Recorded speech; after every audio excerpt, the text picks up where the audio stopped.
the top, let's go. Yeah. They do not know what Sactown brings. When on the low, that's a Sactown thing. Talking about us, it's a bounce out thing. Must they forgot we some Sacramento Kings. Whole squad going crazy, yeah, we back with it. Northern Cali going crazy, one sack winning. If you doubted us then, ain't no back spinning. This is real right here, ain't no catfishing. So tell me what you see now. Coming down the lane off the rebound. It's 9:16 now. Look toward the sky like the beam now. Tell them like the beam, like the beam now. You can tell them like the beam now. Tell them like the beam now. You can tell them like the beam now. Tell them like the beam, like the beam now. You can tell them like the beam now. Tell them like the beam now. If you reppin' that Kings like the beam now. Sac proud, make sure everyone knows. Let me tell you how this thing really goes. Yeah, we travel deep, whether we home or on the road, we lit. You don't want that smoke, we the team of the year. We shaking things over here, don't doubt, we believe over here. We don't bleed over here. And let me just speak real clear, only deal with real kings over here. So clear, only deal with real kings over here. With real clear, only deal with real kings over here. So tell me what you see now. Coming down the lane off the rebound. It's 9:16 now. Look toward the sky like the beam now. Tell them like the beam, like the beam now. You can tell them like the beam now. Tell them like the beam now. You can tell them like the beam now. Tell them like the beam, like the beam now. You can tell them like the beam now. Tell them like the beam now. If you reppin' that Kings like the beam now.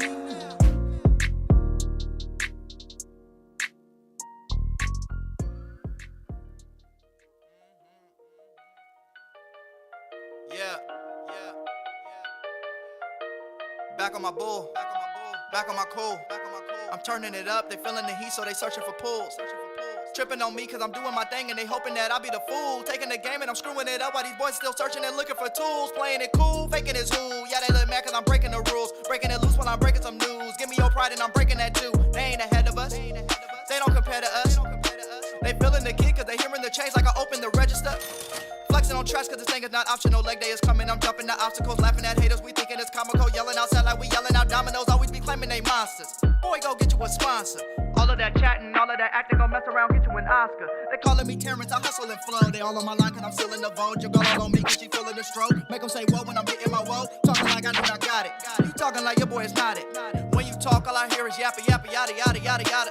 Most of your favorites ain't dealing with me. Pouring it up like the end of the week. You don't let us in, we still in the keys. We coming from nothing and ending the street. Aiming at throats and taking out knees. They feeling the pressure and know they can't breathe. Winning the races and taking the places and walking their stages like it's a degree. Feel it in your veins, it's a dope flow.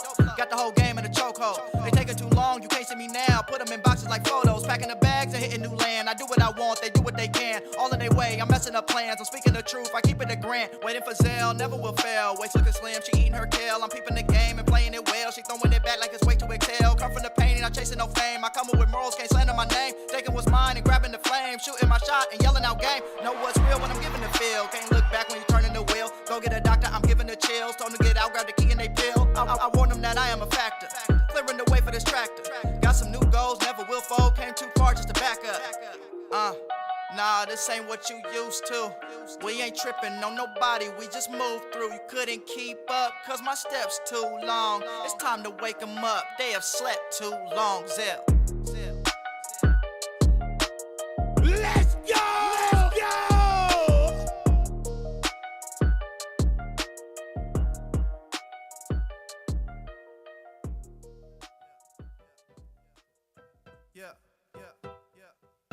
Yeah, we pull up, and we hop out. Yeah, we pull up, and we hop out. Yeah, we pull up, and we hop out. Do our dance, then we bring the whole block out. Yeah, we pull up, and we hop out. Do our dance, then we bring the whole block out. Yeah, we pull up, and we hop out. Do our dance, then we bring the whole block out. Yeah, we pull up, and we hop out. Do our dance, then we bring the whole block out. Yeah, we pull up, and we hop out. Talking about some things you was not about. Tell them we don't play like the lockout. Got me feeling like Yeezy on the dropout. Can't deal with no phonies. Flow like baloney. Ain't no game round here, homeboy. This ain't Sony. They said they gon' show me. It's in me, not on me. Ha, you don't know me. Tell the game what's up now. They hating from the us now. Been doing this T-Pain, drop the up down. Oh, I'm on the hunt now. Tell me what you want now. Yeah, I do my dance when you see me in the touchdown. Yeah, we pull up and we hop out. Do our dance, then we bring the whole block out. Yeah, we pull up and we hop out. Do our dance, then we bring the whole block out. What's up, Kings fans? Smash up that like button. We're going to get the show started here shortly. Light the beat. Pull up and we hop out. Do our dance, then we bring the whole block out. Yeah, when we pulling up, my nigga, let me know. And if the haters hate, we finna let him go. Pull up, pop out, two-step, hit the torpedo. When we do our thing, homie, don't let your shorty go. Everywhere we go, we do the stupid dance. I've been doing this since Soulja Boy taught y'all the Superman. Always showing love, we play the stupid jams. Hit you with them shots and got the kind of aim that Cupid has. We ain't never scared, we don't play about it. Keep the party going, give a damn what they say about it. Gotta keep it simple, this for everybody. Ladies and the homies, it's a function, we don't care about it. Flopping in the whip, got the speakers going crazy. Block party lit, family geeking, getting way. Grannies to the uncles, to the nieces, to the babes. We gon' get it cracking like a weekend. Yeah, we pull up and we hop out. Do our dance, then we bring the whole block out. Yeah, we pull up and we hop out. Do our dance, then we bring the whole block out.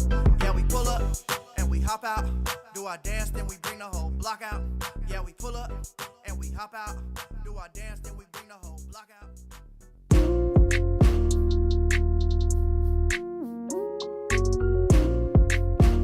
Let's Yeah. go! Let's go! They do not know what Sactown brings. When on the low, that's a Sactown thing. Talking about us, it's a bounce out thing. Must they forgot we some Sacramento Kings. Whole squad going crazy, yeah, we back with it. Northern Cali going crazy when Sac win it. If you doubted us then, ain't no back spinning. This is real right here, ain't no catfishing. So tell me what you see now. Coming down the lane off the rebound.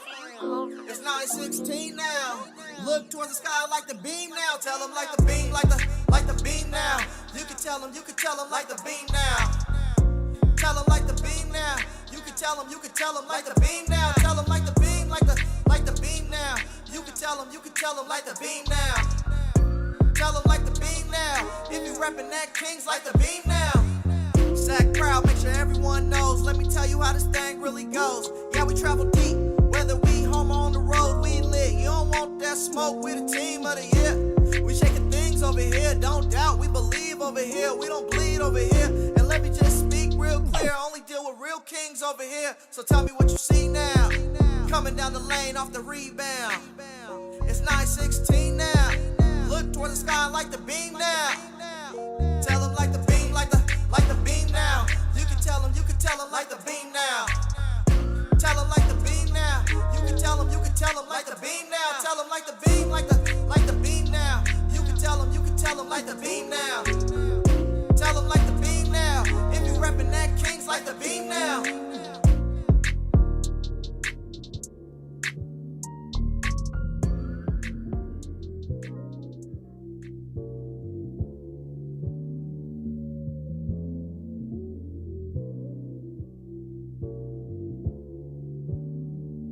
From the top, let's go!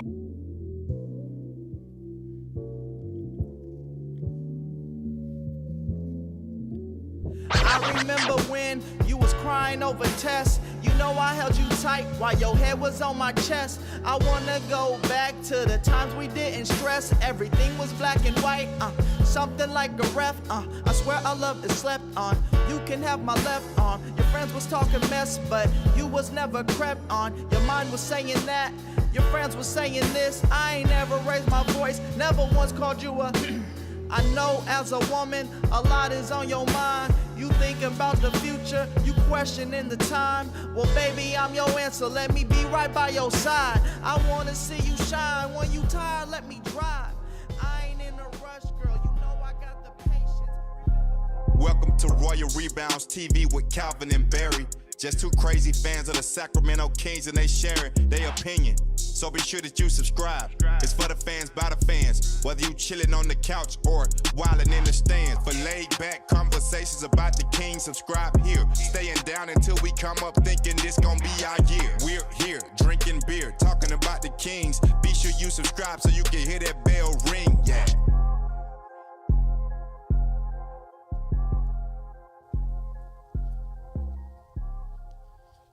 What's up, Kings fans? Welcome back to Royal Rebounds, the Sacramento Kings YouTube channel for fans, by fans. Kings win tonight 128-119 over the Phoenix Suns in Phoenix. This was an incredible game to watch, back and forth. Kings get down early in this game. They battle back. They take the lead. And it was just a constant slugfest. An amazing game to watch. A good victory for the Sacramento Kings. 8-1 now since the All-Star break, Calvin. How you doing today? I'm doing great, man. How are you? Awesome. Rough day for me. Yeah? I had a lot of fun last night for okay. one of my friend's birthday. So let's try and get through the show without saying the word tequila too many times. Gotcha. Well, I had a rough day, too, but it's not because I went out last night. Okay. I got worked at work today. Worked at work. In the sun. Yeah, they I call me the New York Knicks because they beat the pants off me. That's awesome. Shout out to everybody here in the chat. Pika House is here. Jason, Jay, Ryan, Tanvir, 209 Tacos, Tito, Callum is here. Sass, Alfie Man, Nick is here. Fire the Laser, Charles. All my royal family members are here. Good to see you all. Tom is here. Mike Monticello. Welcome into the show today. Wow, Calvin, what a performance by the Sacramento Kings tonight. No Kevin Durant, obviously, after the slip and fall in practice. I'm going to say that over and over and over again because it is hilarious to me. I normally don't like to root for people getting injured, but it was funny. That's almost as funny as getting injured in the bathtub. It was. Devin Booker almost had a slip and fall today, too. Oh, that was 100% a slip and fall. Yeah. Not a foul. No, definitely not a foul. Not a foul at all. Definitely not. But hey, us Kings fans are used to the referees trying to screw us over. And I think they made it up for a little bit at the end there. But Kings win the game. Give me your first thoughts. Man, what month is it? Because it certainly feels like playoff basketball has arrived. Yep. I mean, these last two games have been so intense.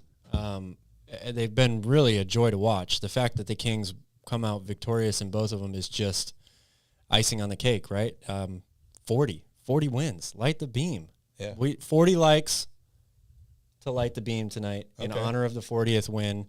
I might even go out and get myself a 40 ounce after this. Thinking about it, but then I was like, no, I can't do it. I almost stopped myself, but then I realized that wasn't the T word, so I'm allowed to say 40 ounce. Yeah, that's fine. Just don't say tequila. 40 ounces to freedom Don't say in my hands tonight. whiskey, vodka. Don't say any of those. All right, well, so far you're the only one that said them, so. I'm allowed to say them. As people are saying here in the chat, when the Kings win, I feel no pain, Calvin. So I'm There you feeling go. fantastic There you go. right now. Shout out to Christian is here. EJ, Brian is here. Welcome in, everybody. Welcome in. Shout out to Christian. That is hilarious. Anything is possible. Anything is possible. Anything is Henny. possible. Oh, wow. Wow. Love it. Didn't have any Hennessy last night. Beautiful, beautiful pun right there. But Keegan Murray, only 15 minutes of action tonight. I don't think he played in the second half of this game. Really struggled. 0 points. But the number that I'm really circling here is 0 rebounds for him tonight. We'll definitely talk a little bit about him. Kessler Edwards got the most playing time he's had in his 5 appearances with the Sacramento Kings. He basically played as much tonight as he's played in the other 4 games. Yeah. And he did an incredible job. I did not like that turnover late. Yes. Many people didn't, but clutch 3. But he after made that. up for it. Yeah, he atoned for it on both ends, defense and offense. So Yeah, a lot of Kings fans are going to get to know Kessler Edwards' name. I was going to ask you if you've already bought the jersey. Oh, not yet, dude. Not It yet. takes so long for us to get jerseys Are here. those jerseys even available yet? Plus they probably are now. Yeah, They're plus just Nick said he was scrambling gonna to buy throw me a them up there jersey. right now. So- Yeah, at the team store. Yeah, that's so right. I think I'm going to get Nick to get one for me. Maybe when we're in town. Derek, next I month. like that. Is Kessler Edwards our Herbert Jones? I was thinking the exact same thing during the game. Yes, he is. Man, Yes, he I hope is. so. It definitely seems like Monty has struck again. Bam! We need like a lightning bolt or something on the Roku here, or the Yeah. Roadcaster. I called it a Roku. Roku, Roadcaster, whatever. But yeah, Monty McNair and Wes Wilcox have made amazing moves here. Calvin, they just keep hitting it out of the park, and Kessler Edwards is another one. And it's funny because a lot of people were like, Kessler who? Yeah. We didn't really know who that guy was. We looked up some stats. We're like, wow, he actually played quite a few games last year because the Nets were dealing with a lot of Yeah, the Nets were going through it. stuff. So And he's they're kind probably of going through it again. He's Amazing. probably as happy to be in Sacramento as the Kings are to have him at this point. So shout out to Kessler Edwards. Let's do things a little bit different today. I know you want to flaunt. You nailed your 3 keys today. So let's dive into your keys. It's always a good day when I end up looking smarter than I actually am, right? Yeah, yeah. Okay, so key number one was bench scoring. The bench was absolutely enormous in this game.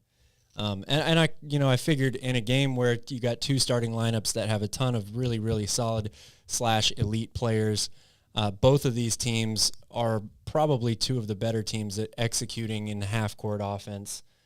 It's really, a chess match out there between these types of teams. So when you have that matchup, whoever's bench unit is able to give them the bigger lift is usually going to come out on top. And today it was absolutely the Kings, not just the offensive portion, the scoring, but defense as well. Kessler Edwards, Davion Mitchell, they were huge on that end. Offensively, Malik Monk had a big second half. Trey Lyles had a huge first half. They gave the Kings the extra push there. Number two was live by the three. They shot 42% from three today. Yep. To Phoenix's 29. And number three was get to the foul line. 37 free throw attempts in this game, made 31 of them. Huge. Those three things were the difference in the game. Calvin, give yourself a pat on the back. Thank you. That's a much deserved. I see you got the chain on. Who got the chain tonight? Oh, it's got it. Well, I think I saw it already, but it has to be Kessler Edwards. Yeah. I don't see how you could not give it to him. Great job. Such a huge step up performance for them. It's crazy. I mean, we all were like, this Kings team needs to bring in more defenders. They need to bring in a stopper, a guy that they can put on guys that are hot to shut them down. And then the Kings do that. They trade for Kessler Edwards. Basically nothing. I mean, they gave up, some cash considerations? Yeah. Did they even give up a second-round pick for him?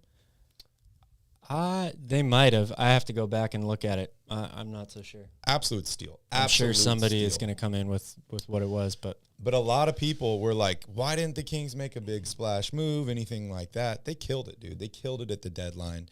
And last year as well. I mean, trading for Sabonis was the big move. But as they were talking about in the broadcast today, picking up a guy like Trey Lyles, who's been playing incredibly well. This Kings team continues to just find these diamonds in the rough and put them in a position. Mike Brown puts them in a position to succeed. So huge there. But yeah, congratulations, Calvin, on hitting your parlay on your keys. Thank you. All right, let's jump here into the box score. Domas Sabonis, 35 minutes of action tonight, 5 of 10 from the field, 7 to 10 from the free throw line, 17 points, 8 rebounds, Calvin. Not a double-double for him tonight. 4 assists and 2 steals, 3 turnovers. But, Calvin, only 1 personal foul tonight. 1 personal foul by Domas Sabonis, which is huge. We also saw him, kind of favoring that knee a little bit when he twisted it. Seemed to be okay after that. He seemed to be moving just fine. But, Calvin, it actually... When that happened, I'm like, oh shit, what's going on here? Like, I'm going to watch him a little bit. Yeah. And I spent just the next few possessions just watching Domas Sabonis. I didn't care about where the ball was, who had the ball, what was going on. I just watched him. Mm-hmm. And sometimes I forget to do that. Everyone wants to watch the ball, what's going on in the actual action. But, dude, it's awesome to just watch good players on the court by themselves, what they do. And one thing I really identified is Domas has got incredible footwork. The footwork sure does. is amazing, dude. Just the way he positions himself, watching him, getting ready for a rebound, seeing a shot go off, the way he positions his body, his hips, it's really incredible. So I encourage everybody out there to watch some Domas footage, even when he doesn't have the basketball. Just watch the way the guy moves around. The footwork is absolutely incredible.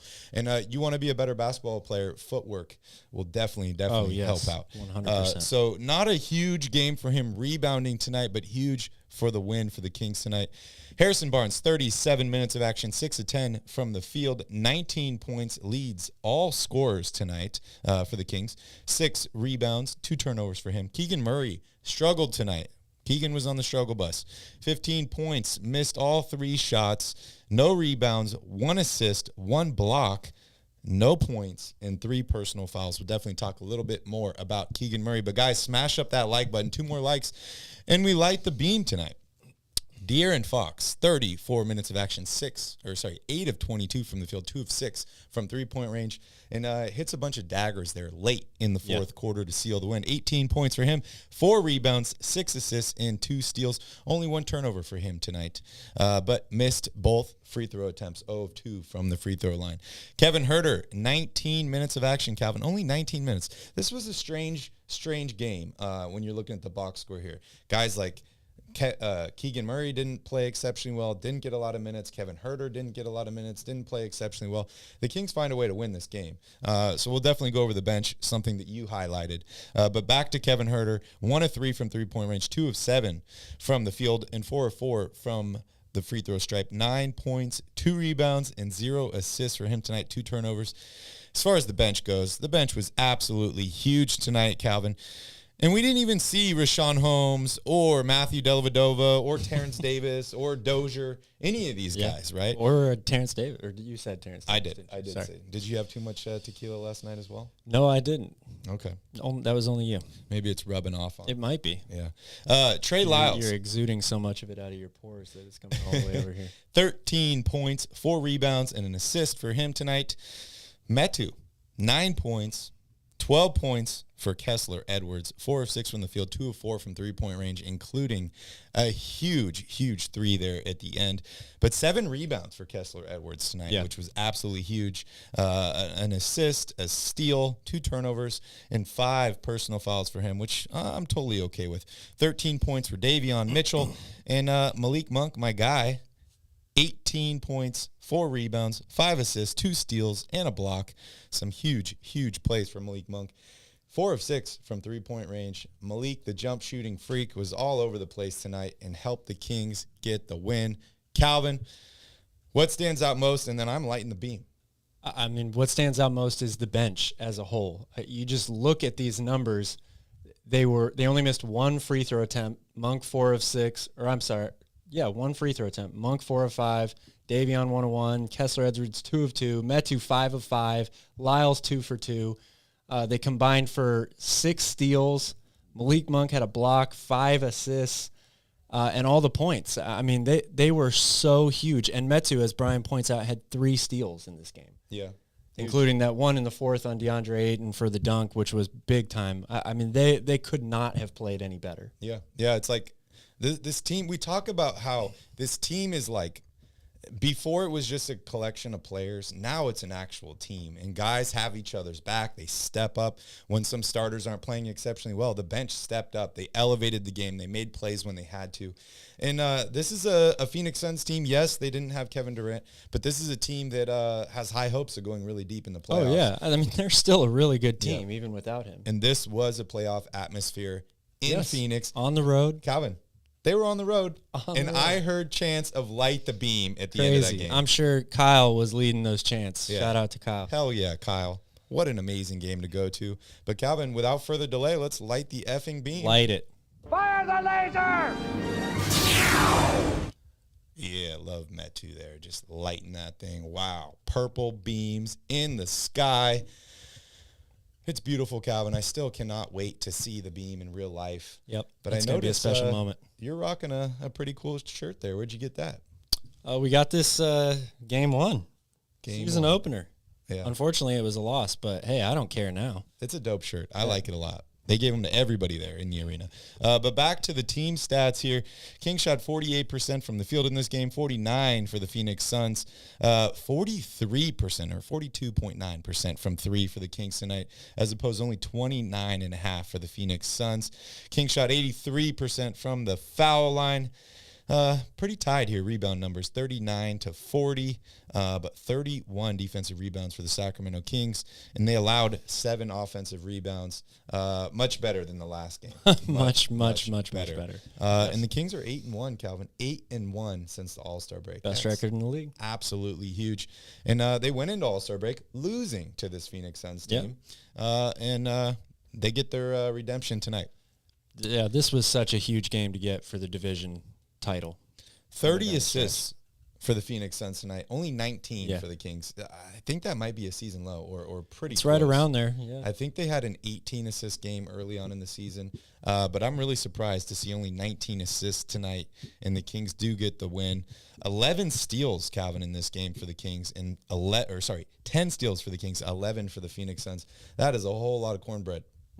That is a whole lot of cornbread. That's Thanksgiving dinner's worth. Right there. 15 turnovers for the Kings tonight. This was a wild game. You know, I know you nailed all of your keys, but, you know, we talk about certain things that this Kings team needs to do to win basketball games. they didn't hit on a lot of those metrics tonight, right? They turned the ball over. They didn't out-rebound the other team. They didn't have a lot of assist numbers, even though the ball did seem to be moving quite a bit tonight. But they overcame, they survived, and they got the victory tonight.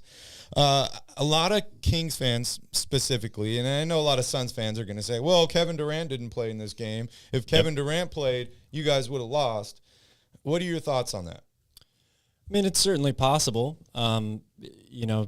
It just gives them a different look. But that's not to say that the Kings aren't capable of scoring 128 points even if Kevin Durant plays, And if you score 128 points in a game, I don't care who you're playing, it's going to be difficult to win that game. So, yes, Kevin Durant definitely gives the Suns a different look. And I think that watching them play without Kevin Durant kind of made me appreciate even more how good of a team they are. Yep. I mean, if Chris Paul plays like that, the dude they're so tough to beat, They've got two incredibly great one-on-one scoring players. You've got that pick and roll game with Paul and DeAndre Ayton, and they definitely knew the weak points to find, right? Like, if I was playing the Kings, I would say we're going to shoot as many corner threes as we possibly can in this game. That is all we're going to look for, alley-oops or layups, and we're going to look for corner threes because that's how you beat this team,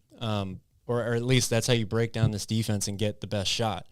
But that being said, I think overall this game, when you take a look at it from a broader scope, you just appreciate two things. Number one is this coaching staff. Yeah. They have done such great things for the players on this team in terms of confidence, in terms of schematics, unlocking them, all of that, and the fact that they've gotten everybody to buy in, to believe. As many times as you keep hearing, oh, the Kings are they're frauds, they're all this stuff, they're going to fade away. Haters going to hate. You have two of the starters on statistically what's been one of the best starting lineups in the NBA all season long. Yep. They're basically thrown away in this game and said, doesn't matter, we don't need them because we've got guys like Kessler Edwards who's barely played. Mm-hmm. That's all a product of the coaching staff and instilling the belief in these guys and also bringing the chemistry in the team together. That's, one of the biggest X factors of having a great team. It's not just elite level talent. It's having that belief and that camaraderie, amongst the team because stars are great, but what wins a championship is a great team. Exactly. And that is what this team is. It's just incredible to watch. And then it's also just how many different ways they can beat you. Like you said, they didn't hit on a lot of the things that you would think they'd have to get to go right in order for them to win a game, but they're so good at adapting offensively, finding mismatches, whether it's posting up Harrison Barnes when he's got Devin Booker on him, or finding Sabonis when Devin Booker gets switched onto him. The two-man game between Malik and Sabonis, just time after time, it's a pick your poison, sort of like the Chris Paul and DeAndre Ayton pick and roll. They're just starting to figure out, how good this team can be together and how they can trust each other to win games, even when you think they might not. Yeah. Yeah, I mean, exactly. They're no longer a collection of players. They are a team. And, Calvin, they are the best team in their division. Yeah. And you talk about stars. I mean, think about this division. How many stars can you name? Oh, there's a ton. You got Curry. I mean, you got Thompson. You got Kevin Durant. You have LeBron James, Anthony Davis, Kawhi Leonard, Paul George. Like, this division is absolutely stacked with stars. Don't forget about De'Aaron Fox and Domantas Sabonis. Yes. I mean, of course not. I cannot forget about them. And they play better as a team than any of these other teams. And they get their 40th win of the season tonight, Calvin. 40 wins is absolutely huge. Memphis gets the win today as well, so the Kings do stay on par, and they are still the second seed in the Western Conference. I want to go back to some of these players and talk about them, but real quick, I just got to highlight the importance here of getting 40 wins. And they are, what is this, the 66th game of the season? Yep. 40 wins. That's absolutely huge. They surpassed the 39-win total that this team had in the 2018-2019, the Jaeger year. Mm-hmm. Oh, man, that didn't sound good at all. But, I mean, just I'm going to read off the win totals from these last couple years. Guys, this may be painful. If you have any kids, please let them leave Hide the your room. kids, hide your wife. Here. But 40 wins this year. Last year, this is out of 82 games. 30 wins. 31 the year before. 31 the year before that. 39 I mentioned. 27, 32, 33, 29, 28, 28, 22, 24, 25, 17, 38 in 07, 08, 33 in 06, 07, and then 44 wins in 2005, 2006. Definitely something that I think the Kings are able to pass this year. They still got a ton of games left, a ton of juicy matchups. So I do expect them to do better than that, Calvin, and they might even get – I'm going to knock before I say this, but they might even get to that elusive 50 number. Last time they won 50 games, 2004, 2005. Calvin, that's almost 20 years ago. Long time. Wow. Long time. That is incredible. I see some people here in the chat talking about your hair again. Oh, yeah. How's that hair doing? It's doing good right now. Yeah? Enjoying it while you can? Yeah. I mean, it's good timing. You know, Maui's really hot in the summer, so cutting all this hair off is going to be nice. The glass is half full, Calvin. The hair is half cut. Any ideas on what we're doing? Or we want to nail down It's not options? up to me. It's not up to me. Yeah, Okay. yeah, Lane Barry's going to cut it. Oh, I'm cutting it now? I thought that was the thing the whole time. All right. I'm going to practice. Maybe no practice. Well, I guess it depends on what the haircut is. I don't know if I trust you doing some crazy stuff. Bowl cut would be my favorite. But yeah, this is crazy. I mean, just looking at these win totals, 55 in 2003, 2004, 59 in 02, 03, 61 in 01, 02. They're not going to hit Dye 60. it red then bowl cut. Why not purple, EJ? There you go. They're not going to get 60 wins this year, Calvin, but man, that it's just incredible to think about all the years that we've struggled. Thanks, Charles. Watching this basketball team. And shout out to all my royal family out there, all my Kings members out there. Charles looks good in green. We saw Goffin on here looking good in green. That Royal Rebounds membership looks great on you. Calvin, you want to remind everybody what happens on Monday? Merch Monday, as you can see on your screen here. I was going to say they play the Bucks. But Okay. Merch Monday. So you can go and get some Royal Rebounds gear, like an End the Streak T-shirt, perhaps, for when the Kings end the 16-year playoff drought. Yeah. You can wear it to the playoff game 1. That's what I'm planning on wearing, as well as the Light the Beam shirt underneath. Where can they buy this merchandise? They can buy it at royalrebounds.com. And Mondays is what? It's 15% off with the coupon code. And that code is? That code is Royal Family. Merch Monday. Merch Monday. Damn, I failed the test. Almost got it. Failed the test. Hey, you can't win them all, Calvin. You got That's all true. the keys. I'm happy. That's But hey, let's jump here back into the players. Or did you want to go into the team stats? I briefly mentioned those. Anything that really, really stood out to you in the team stats? No, I mean the 3-point shooting and the free throws, I think were big keys in this game.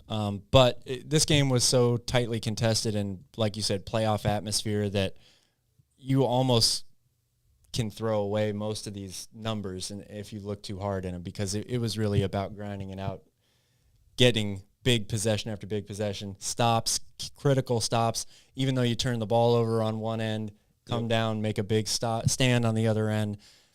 Kessler Edwards with that huge dagger 3.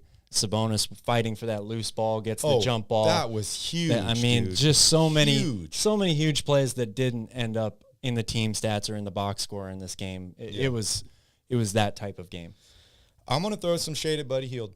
Oh, do it! I love that. Watching that play of Sabonis fighting for that basketball, it made me feel so good inside, because I'm looking at this and I'm like, this team cares. This team wants to win. They are battling. They are going after every single ball. Calvin, Buddy Hield didn't do that. No. Buddy Hield didn't give a shit. And it pains me to say that, because I don't was know a big about that, Buddy but- Hield fan. I do root for Buddy Hield, but Buddy Hield was not making those plays. Yeah, I can agree with that. I think Buddy Hield cares about winning, because if you're an NBA player and you don't care about winning, I don't have much respect for you, really. Oh, wow. And I don't know how you really got there, to be honest. Okay. But it's so competitive just to get to the NBA alone. For you to not care about winning and be an NBA player. That is pretty incredible. But I agree, Buddy Hield is not the type of guy that's going to give up his body in most situations for plays like that. Yeah, yeah. But the Kings have a ton of those guys now. Davion, Kessler-Edwards. I mean, Keegan Murray's more than willing to step in and take a charge.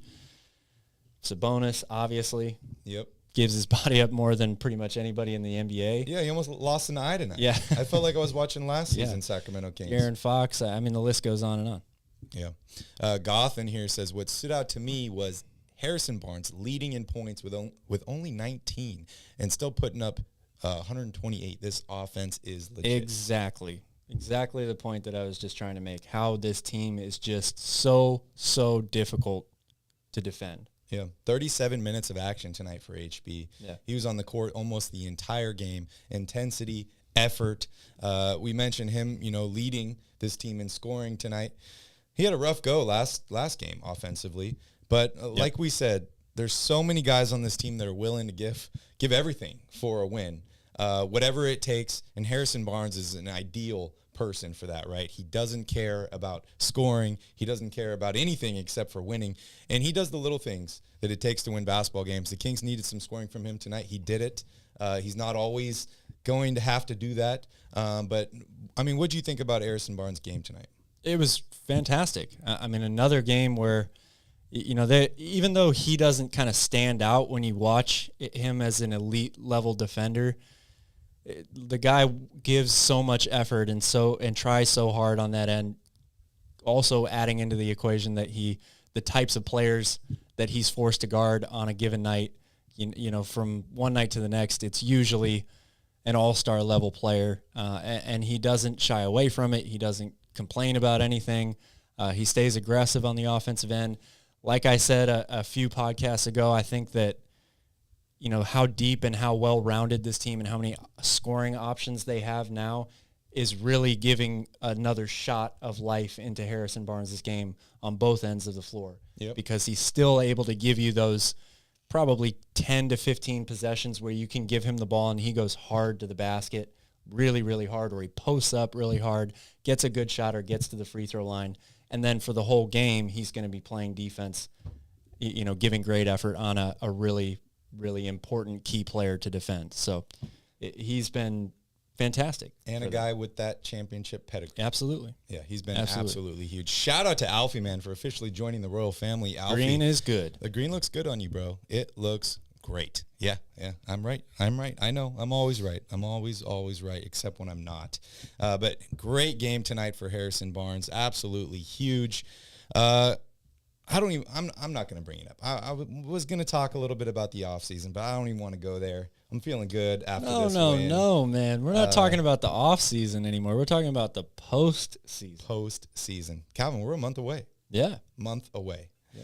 Looking at the standings we could right see now, them clinch a playoff spot here in the next couple of weeks if things go, the right way and they keep winning. Yeah, that's absolutely huge. Shout out to Kevin for joining in here. Go green, he says. Go home, Kevin. Go home. Looking forward to the playoffs, or looking ahead here. Is there any team that you're like, the Kings should face this team in the first round of the playoffs? Like, what do you think the Kings match up well against? We heard about the Lakers fans saying, we want to play the Kings in the first round. The Lakers might not even make the playoffs, Calvin. But if you're a Kings fan and you're looking at this, what team are you excited to play against in the first round? I don't care. Great answer. I think that's, again, one of the things, and I attribute this directly to the coaching staff, how they've gotten the right attitude for this team. It doesn't matter who you play in the first round. It's not about a favorable matchup. The postseason is difficult no matter what. Every team is going to present a problem for you. Every team is going to present a mismatch. Every team is going to make adjustments on you midway through the series. Yep. And if you want to win in the postseason, it's just going to get harder in the second round anyway. So I don't care about any of that. I don't care that the Kings don't get national attention, all this stuff. I think that that's driving these guys. Yep. I really do. Like, it's not about anybody else. It's about us. You heard De'Aaron Fox and Malik Monk say it after that Clippers win. Yeah. Right? We don't give a fuck who's on the other side. Yep. We all care about us. We think we can beat anybody. And I think that's the right attitude to have. Great You know, answer. it's not. You hear other teams say that they want the Kings. Well, that's great. You know, be careful what you wish for. That's all I can say. Yeah. Yeah. Great answer, Calvin. Great answer. I don't think you could have given a better answer than that. It's the playoffs, man. Playoffs, and we don't give a shit who we're playing. Yeah. You got to play good teams to get better. Absolutely. You got to beat good teams to get in the playoffs. You got to beat good teams to win a championship. And the Kings are It's doing not going to be easy. Kings are no doing matter that. what. We talked a few weeks ago about this bettor that put, I think he put, what was it, $17,500 on the Kings winning the title this year. Pays out $10 million. So crazy. How do you think that bettor's feeling right now? He's feeling pretty good. Or she. I don't know. Whoever it is. Yeah. Wow. Talk about heart racing. Yeah. I mean, man. You think they knew something? I hope not. That would make me feel pretty. That would be a letdown. But I'll take a championship as a result of it, I guess. Yeah. Yeah. Who cares, says Jeff. Who cares? We don't care who we're playing. You play to win the game. Yeah. Yeah. That's a great point. I want to talk about Keegan Murray here, but I think we got Fred on Twitter Spaces. You want to hear from Fred? Always love to hear from Fred. All right. Let's bring Fred on. Fred is calling in from the UK, one of our favorite members here on the channel. Fred, what is up, buddy? Good evening to you. Good evening to you. Are you good, Swiss? Are you good? Oh, fantastic, man. How about you? Feeling great. I'm great. I am fucking great. Pardon my language. How much wine have you had to drink? Half a bottle tonight. I had a few buddies at the club and stuff like that. Yeah, I finished at 12.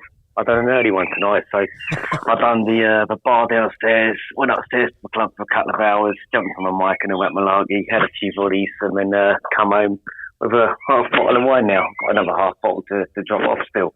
But a lot going what was on. I saying? Yeah, I got to be honest. I didn't hear much, or I didn't understand a good portion of that. But Can you hear us? Can you hear us? So, Fred. Can you hear us? Can you hear us, yeah? Yeah, We I working? can hear you. Oh, Fred, I love that. What were your thoughts on Keegan Murray tonight? He only played 15 minutes, didn't make a shot, 0 points, 0 rebounds, and assist. I mean, I don't want to get overreaction Saturday here and say that Keegan's fallen off and all this stuff, because that's obviously not true. But it is concerning to see him struggle. Happy to see a guy like Edwards, get in there and play exceptionally well. But what are your thoughts on Keegan Murray tonight? It's one game, innit? It's one game. You can't go in on Keegan on one game. He's been exceptional. Like, I suppose the last 20 games, Keegan Murray has been exceptional, especially the last game. The game before tonight, he was so good. Back in the old Golden One centre, it was dropping threes like, nothing else. He comes in tonight, he struggles. It's a one-off. Kessler Edwards, that's a hidden gem. It's another. No, Monty is a fucking magician, isn't he? He is a magician at finding these players. So good. But yeah, Keegan, it's a one-off. He'll come back in the next game. Are we back at home in the next game? Fred, it sounds like you're in a bird sanctuary or something. Yeah, are you? No. This is it. Like, literally, the sun is now coming up in the UK, and I live around a place with trees and all that malarkey. So the old birds are waking up. I've got the door open. I'm having a ciggy at the minute. Hang on, let me close the door. You'll hear me better. Fred, yeah.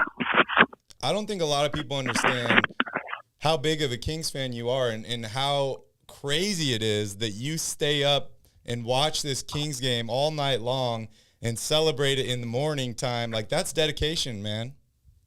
Yeah, it's not dedication, it's my time zone, I suppose, where obviously the job I'm doing, it kind of suits me.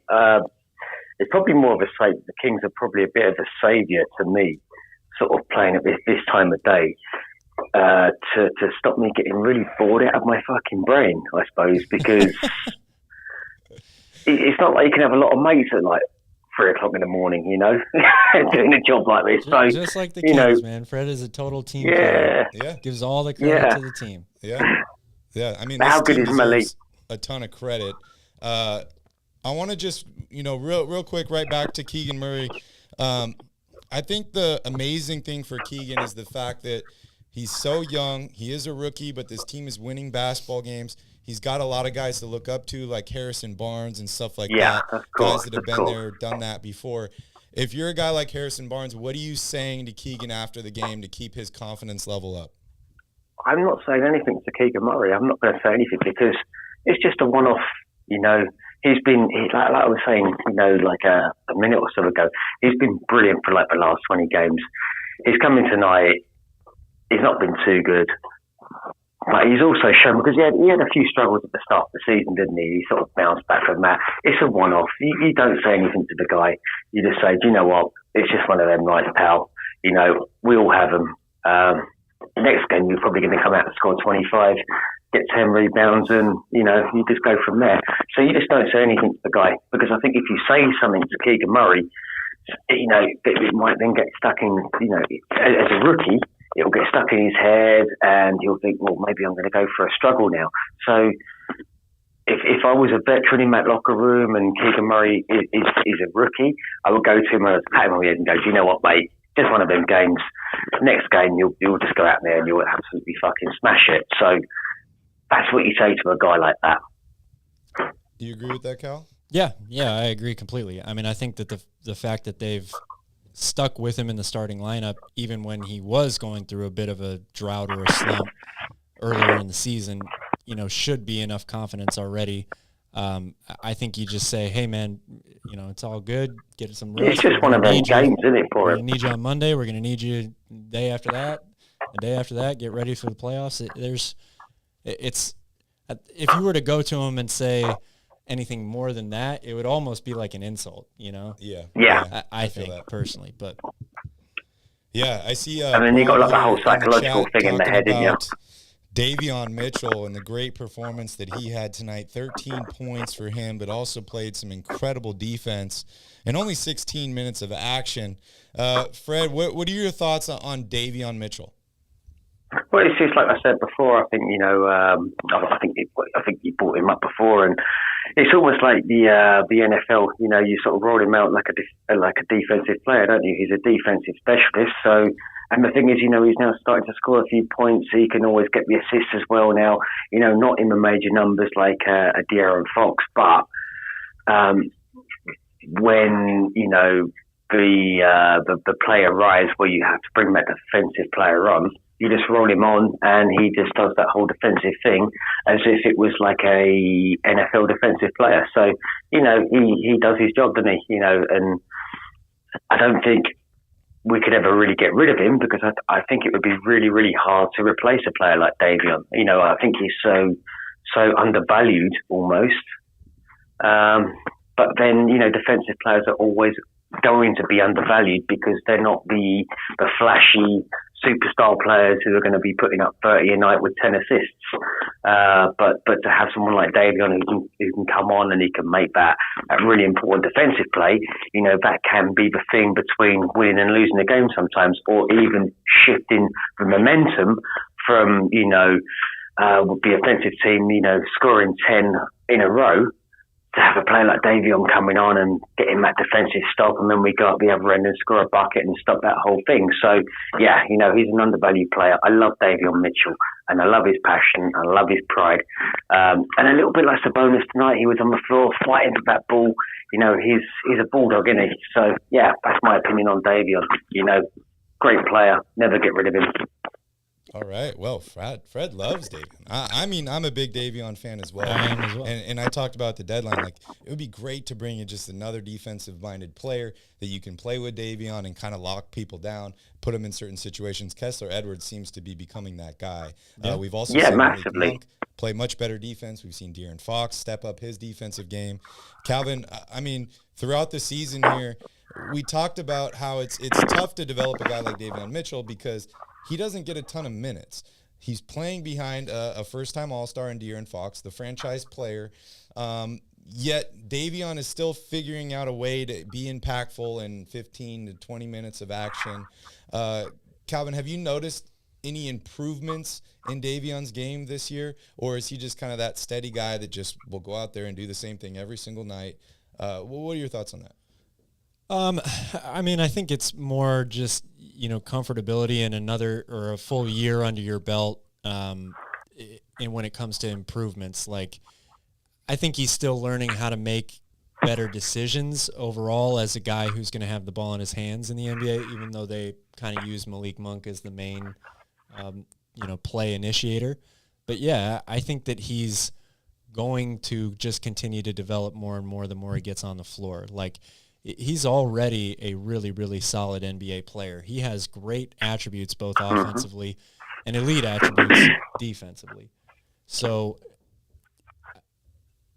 I think that the team winning, the new pieces around him, they're kind of using him in a different way than they were last year. He's being asked to do some things that are a little bit different on a winning team now. He was on a winning team in college and in high school too, but he was a much bigger focal point of those teams than this team.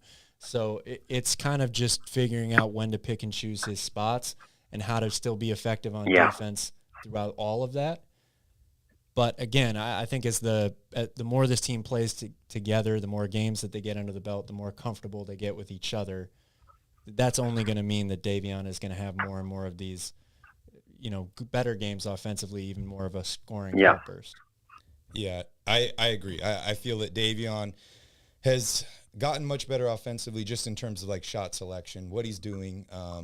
He looks a lot more comfortable out there. Obviously, the defensive numbers are going to be there. The defensive effort, the intensity is going to be there. But I've really noticed a difference on the offensive end of the floor in terms of shot selection. He's kind of picking his shots now, isn't he, as well? Yes. Well, and you got to remember, this dude has been such an elite player for his entire life and a volume scorer, volume shooter. Yep. A guy that took a ton of shots, had a lot of attempts, had a lot of different looks throughout his entire career. And now that's basically been taken away from him. He has to learn how to pick and choose those spots, when to be aggressive, when not to, when to make the right play at the NBA level. That's a very, very difficult thing to do on the fly when you're also having to play lockdown defense on the best point guards in the NBA. So hats off to him. Like, I think he's done a great job through the whole thing. Yeah, one word, if I could describe the difference in Davion Mitchell this season, it is efficiency. He is much, much more efficient. That is the word for it, 100%. Definitely. Yeah, definitely efficient. Well, Fred, we really appreciate you joining us on the show tonight. I got one more question for you before we let you go. Yeah, of course. The Kings got to 40 wins tonight. How many wins do you think they're going to get this year? They're going to go over 60. And you know why? Because, like I said, we are taking a ring home. We're going to win the championship, so we can still get over 60 wins, can't we? Come on. Come on. Keep the faith, believe. But can I just say one more thing? It was sort of something that Calvin was saying earlier about obviously other teams in the playoffs. So when we go into the playoffs, how other teams are going to be kind of looking at us. Now, other teams are going to be pressured by the fact that they, if they get the Kings in the first round of the playoffs, the Kings, what happens next? Yeah, so there's going to be so much pressure on these teams, and they need to adjust to us because we're second now in the West. So rather than us going out there and having to adapt to like the Warrior style of play or the Maverick style of play, we keep just doing us and let them adapt to us. And they're going to have so much pressure on them in that first round game, like, oh, you've got to beat the Kings because if you don't beat the Kings, it's going to be fucking humiliating. So, and it is going to be for them, like TNT and all these national media stations. If they lose to us in the first round of the playoffs, they are going to be the laughing stock and they are going to know it. So that's a huge amount of pressure on whoever we get in the first round of the playoffs. Would you agree with that? 100%. Calvin, what about you? Yeah. I would love to say yes, Fred. I overall, I'm going to have to disagree a little bit. I mean, the pressure in the playoffs is so great. No matter who you play, it doesn't matter if a team hasn't made it in 16th season. It doesn't matter if a team won it last year. They're playing with shitty Kings, aren't they? They're playing with shitty Kings. I do think that the national media will definitely play that narrative out, right? Like, especially if the Lakers get matched up with the Kings for some chance in the first round. The national media will be very, very hard on the Lakers if they lose to the Kings with LeBron and all his. They'll get castrated, won't they? They will get castrated. From a team standpoint, I don't think anybody looks at it like that. Once you make the postseason, like I said, it doesn't matter who you play. It's difficult every night. you have to beat good teams to win a championship. So, and the Kings are a good team. And shout out to my homies from the Cabana, Maple Valley, Washington today. TFS Gaming, I see you. Thank you for watching. Appreciate you guys today. Happy birthday. Hell yeah. Calvin, I 100% agree with Fred here. I think that the Kings are playing with house money. No one expected them to be this good. Maybe they did, but nobody outside. Mike Brown probably did. Yeah, expected them to be this good. And they're playing with house money, dude. They're playing freely. Yes. I love what Fred said about, what you mentioned earlier. We don't care who we're playing. That reminds me of the old San Antonio Spurs. I think I remember a quote from Greg Popovich from years and years ago talking about game planning for other teams. And he said, I don't really care who we're playing. I don't game plan for other teams. I just focus on what we can do and what we can do well. And if we play our game, we're going to win basketball games. Yeah. So I think that was really, really important. Fred, we appreciate you so much for hanging out. Get some sleep. Pleasure, guys.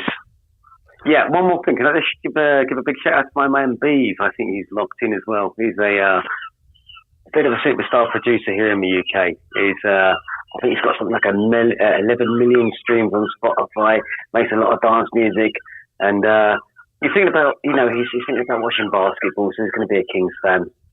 Hell yeah! All right. Hell yeah! Shout out. So big up a Beeve. Anyway, guys, God bless you and good night, and keep doing what you're doing. Yeah. Yep. Thank you, Fred. Appreciate you as always. And, see you later, guys. And get Nick on. Get Nick on. Get fucking Nick on here. See you, buddy. Boys. See you, man. All right, I see Nick here in the request. Nick, we'll get to you shortly, but want to go over a few more things first. Calvin, we haven't really talked much about the starters tonight.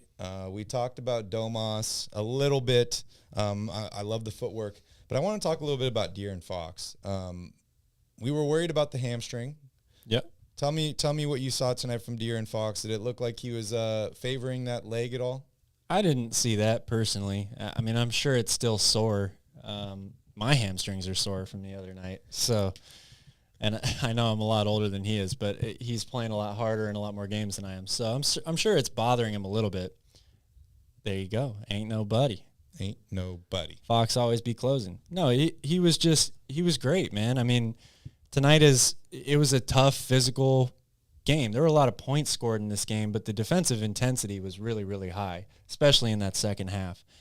So I know it was difficult for Fox to kind of get to his spots early, but again, Mr. Clutch was there when they needed him in the fourth quarter, and he made some really, really important defensive plays as well down the stretch. So huge plays. I thought that he was really, really great. He didn't shoot very well today, but they got the pick up next man up from the bench performance that shot very, very well. And that's the way, if you're a great player and you're not having a great shooting night, I mean, you dig down, grind it out defensively, make some key plays, and hit some clutch shots in the fourth quarter. Like that's how you come out on top. Yeah, and I mean, dude, this game was won by effort by the Kings. They just wanted this win more than the Phoenix Suns did. We talked about all those statistics that they didn't quite hit, but it was the effort plays, it was the intensity, it was the defense, which is something we don't always talk about, especially when the other team almost scores 120 points. But the Kings just wanted this game more. They tried, and really they made the plays necessary to make this thing happen.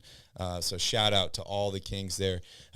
Shout out to Jerry here in the chat, and everybody else. We appreciate you all so much for hanging with us and watching this channel. Please don't forget to smash up that like button. If you're not subscribed, hit the subscribe button as well. Calvin and I are live after every single Kings game. We have a lot of fun here, breaking down everything, talking with you guys. And if you guys want to have your voice heard, you can always join us live on Twitter Spaces, come up on stage like Nick is right now, and have your voice heard. So shout out to all my legit Kings fans out there. You guys deserve this win tonight. You guys deserve this season from the Sacramento Kings, and enjoy it. Enjoy it while you can. I mean, I don't want to say that this Kings team is going to be good forever, because you don't know how long this is going to last. So just enjoy it while you can. It feels fucking fantastic to be the second team or second place in the Western Conference. 40 wins. 40 MFing wins. Anything else you want to mention about De'Aaron Fox? Nah, just love him. Yeah, keep it up, King. So happy he's here and reaching his full potential, and yeah, just a true treat to watch him play every single day. Yeah, it really is. It really, really is. I gotta throw some shade at Ethan real quick. Because Okay, Ethan's the biggest De'Aaron Fox hater that I know. And the other night, we're talking about it, and he just goes, I said, what is there to hate about this guy? Like, he plays incredibly well. He loves this city. He loves this team. They're winning basketball games. He just made the All-Star team. And then he goes, asterisk. It's asterisk. He only made it because 3 other people got injured. I'm like, bro, he's an all-star, man. He is an all-star. What would you say to Ethan about that? I mean, if you don't like a player, you're always going to find a reason to not like them, whether it's a missed free throw, like the other night, which ruined a parlay that Ethan and I actually had together. We almost cashed out on it. Yeah. If Fox would have hit one free throw at the end there. But, I mean, if you don't like somebody, you're going to make up or you're going to influence your mind, even if they play well or even if they can't consistently play well, to say that you don't think that they're good enough, or that they're not better than said player, which, there are definitely players in the league that Fox is not better than. Yeah.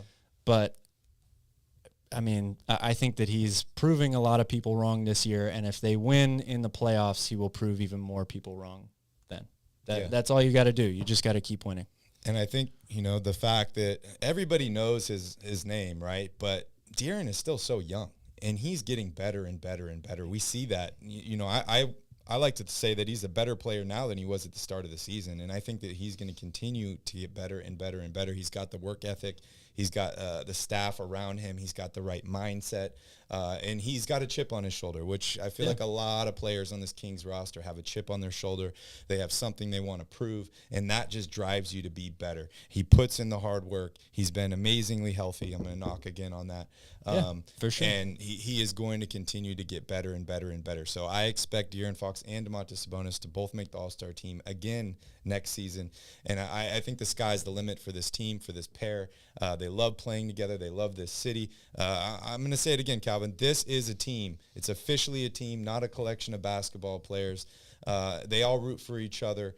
It doesn't matter if somebody's not making shots or not. Another guy steps up and takes that position. And they don't seem to really care about individual stats, individual statistics or things. They just care about winning basketball games, and that is the most important part.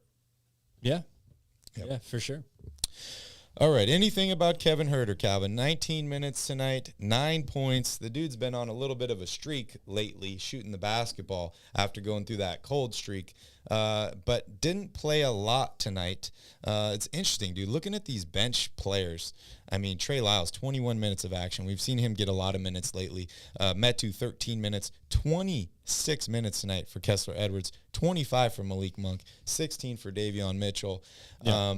Give me your thoughts on Kevin Huerter, and then I want to know a little bit about how you feel Mike Brown views this roster in terms of starters, bench players, and like why sometimes he's just like, this guy's not doing it for me. I'm just going to run with another guy, and it seems to be working.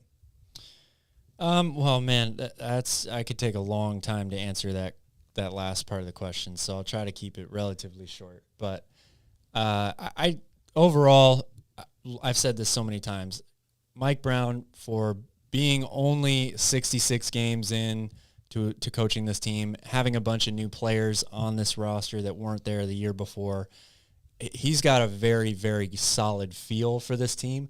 And I think the fact that they're a young team, he was one of the perfect people that they could have matched with that young roster, because his, all in or not attitude, it's kind of like coaching in high school a little bit, where if you do something wrong, you get yanked right away, and you learn very quickly, okay, these are the habits that I have to build if I want to stay on the floor. Exactly. And that works with with younger players and guys that maybe aren't big-time superstars and, have had 10-plus years of making the All-Star team. And, in their mind, you would love to have those guys on your team. Mm-hmm. But maybe that type of coaching style doesn't work as well on those people, and you can argue that maybe you wouldn't have to use it on those players either. But I just think that it's the right match for this team.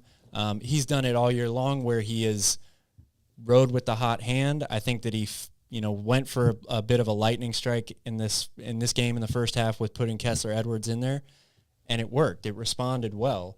And when you get the whole bench playing well together, the team is so in tune with each other that when Kevin Huerter doesn't play late in games or when Keegan Murray doesn't play late in games, it doesn't really seem to bother them. They just want to win the game, and clearly that was the right combination of guys to go with down the stretch. So I just hats off to the coaching staff for having that ability to make those decisions, be right on them most of the time, and keep instilling confidence in everybody as a whole so that, Kevin Huerter knows he's going to come out on Monday and start and have to play well against a good Milwaukee team in order for them to win. That's just the mindset that the team has, for sure. Yeah, and I think it's a lot of selflessness from a lot of these players, understanding that there are going to be nights where I'm not making shots. There are going to be nights where a bench player plays better than me, and that's okay because we all want the same thing. We're all on the same basketball team, and we just care about winning basketball games. And I think having that mindset is really important. I think it starts at the top, right? It starts with Monty and Wes Wilcox bringing in guys that understand their roles on this basketball team, bringing in guys that are selfless. Even Sabonis and Fox, these are guys that understand what winning is, what it takes to win basketball games. And, I think he had a game, De'Aaron Fox had a game earlier in the season, right, where he had like 40 or something. They lost the game, and he's like, I don't really care that I had 40 tonight. I wanted a W. And I think that's a really, really good mindset to have. And it starts at the top, like I said, and it continues to trickle down through these players. And when you're a guy coming into a team and learning this culture, Mike Brown talked about creating culture on this basketball team and understanding that coach is going to push buttons, as somebody mentioned here in the chat. He's going to get the best out of you. And if you're not playing well, that's okay. We're going to pull you. We're going to put in someone else that is playing well. It's nothing personal. It's nothing against you. They're doing whatever it takes to win basketball games, and I think that is absolutely key. And something that I've not seen from this Kings team in a really, really long time. This year is different, Calvin. Having star players like Fox and Sabonis, it's great, man. It really, really is. Yeah, absolutely. All championship level teams have those guys that they are going to count on, from their bench unit to play big time moments late in games, in meaningful games, in playoff games. You could go on and on. Manu Ginobili, if you want to talk about the Spurs for a long time, that was one of those guys. Boris Diaw, like those guys played starter minutes in playoff games, even though they were coming off the bench for a long time. So this is no different. And coaches that have won in the NBA and won titles, they understand that. So 100%. Mike Brown absolutely is in that boat. 100%. And they give each other confidence.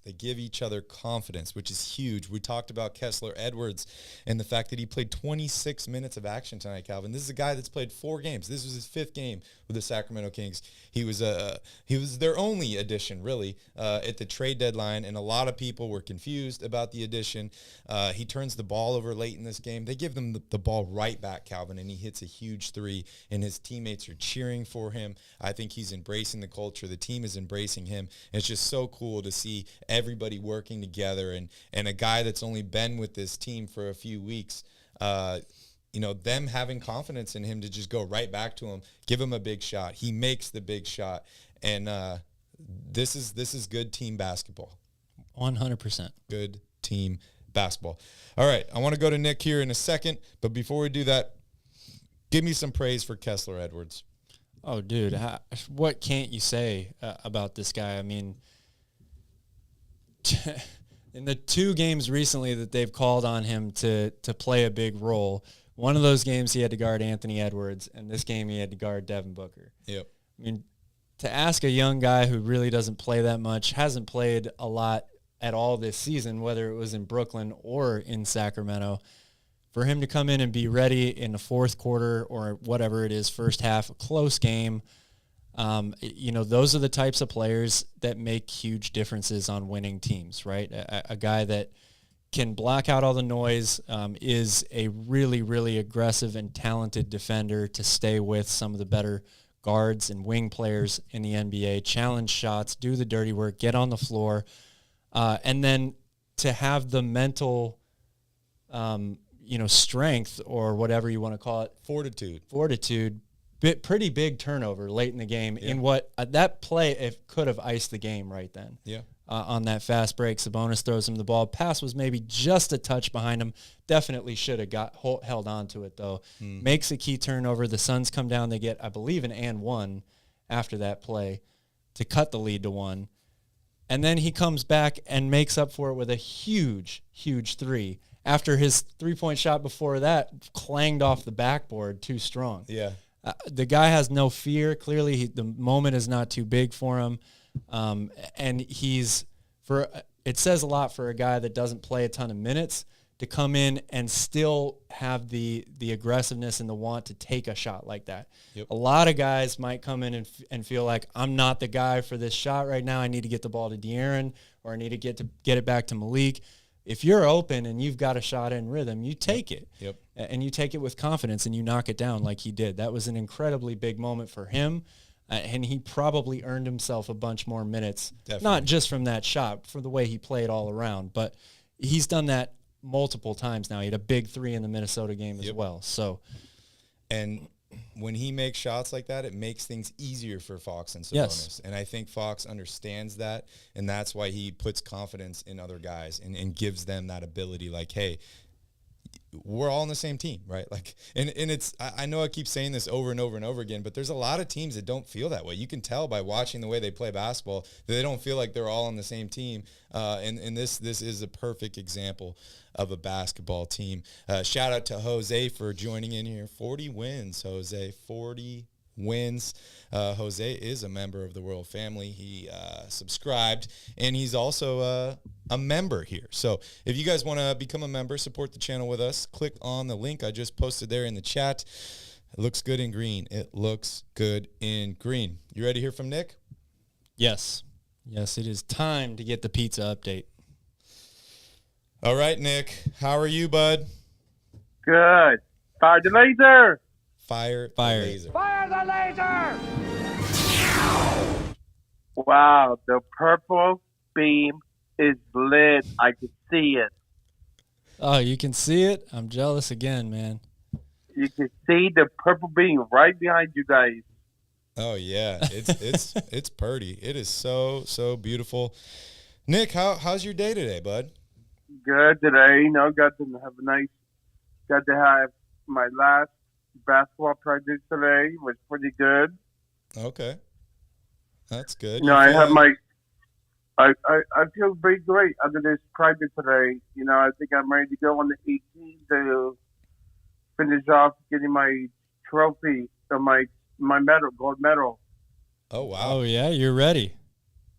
Yeah, after having this last basketball practice today, I think I'm ready to go. That's awesome. All right, man. Sounds like a great day. And then you cap that off with a Kings victory. Great win tonight, right? Yeah, great win. Fire the laser. Light the beam. Why not light the beam? Nick, I feel like this game was a little different than a lot of other wins this season. Calvin and I went over the team stats, a lot of metrics that we'd like them to hit in terms of threes, assists, low turnovers, stuff like that.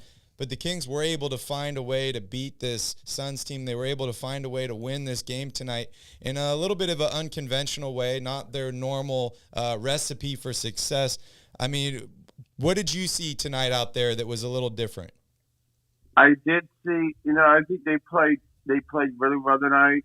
Played good defense tonight. Win your ball game tonight. Win your ball game. Play good defense and get yourself a win. Getting a ball game, moving the ball around. Passing the ball to your teammates. It just they played really well tonight. Played good defense tonight. When you play good defense, you win games. Yeah, great Preach. Point. Great point. Yeah. Nick, I think the question that everybody is asking themselves right now is, did you eat some pizza today? No, not today. Okay. You're being a good boy today. All right. Yeah, didn't have it today because there's no games that go to one center. And, tomorrow the Kings have a nice day off. They get to enjoy their day off. It's a quick trip to go to one center on Monday before they go on the road trip, 4 games. Yeah, it is good to have some days off. It is good to have some rest. They are returning home to face the Bucks on Monday.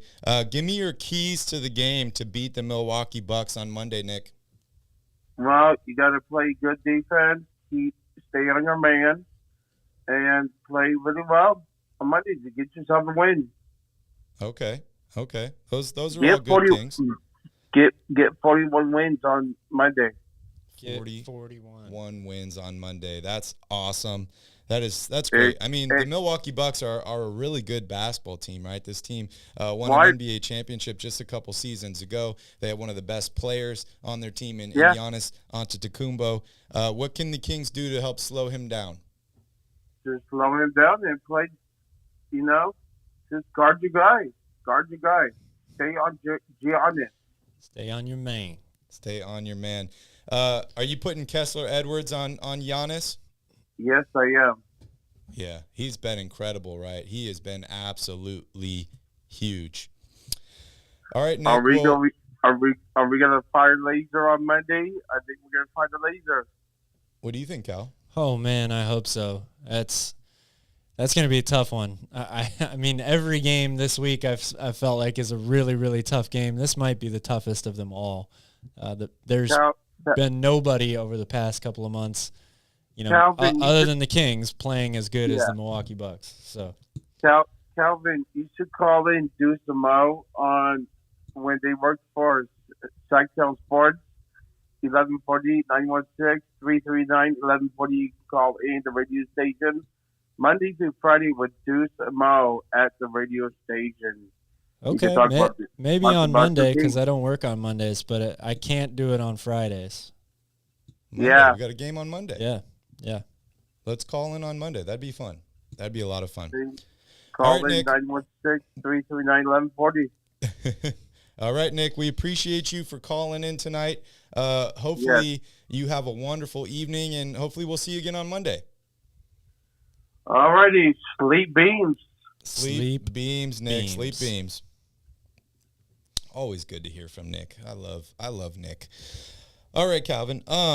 We've been going for a little while here, and hey, fuck it, let's go a little bit longer. Why not? I want to talk about Monday's game against Milwaukee, but before we do that, is there anything else you want to talk about in tonight's game? Anything that you saw that the Kings did a little differently? Things that you saw that they did exceptionally well? Anything else that you'd like to highlight from tonight's win?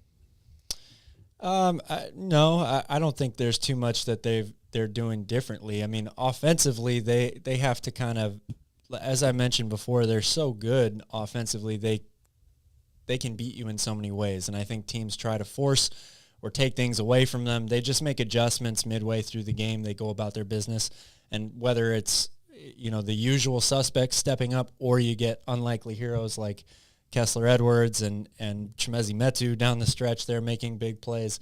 They just find ways to win.